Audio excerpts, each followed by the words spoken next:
A man who is not after God's heart is a man who will separate you from God's heart. And sometimes we be so desperate to be in a relationship. This used to be me, so hungry and thirsty for physical relationships. But God used to be like, well, why is the relationship you have with me not enough? Why is it not enough that you can talk to me, that you can spend time with me, that I can provide for you, that I can give you peace and wholeness and everything that you think that a relationship would give you with a physical man? And when you get relationship with me, I will send you a man who is already in alignment with me.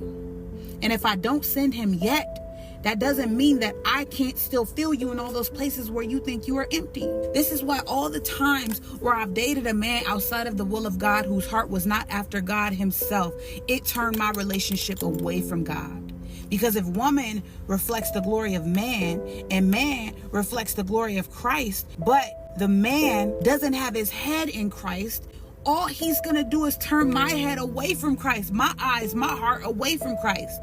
Therefore, when I go to serve him, I won't be serving Christ. When I submit to that man, I won't be submitting to Christ, because this is not a man who is submitted to Christ. So when you think about a woman submitting to her man, you submit to a man who submits to God, especially if you're a daughter in Christ. Otherwise, you're submitting to an idol. And for the women out there who are so gung-ho on being with a man because they don't want to be alone, and you think that you can convince that man to come to love Christ by how you love him, all he's going to do is separate you from God if he hasn't already done it. That man's mind has to already be on Christ.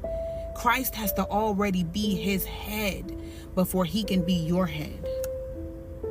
Think about that.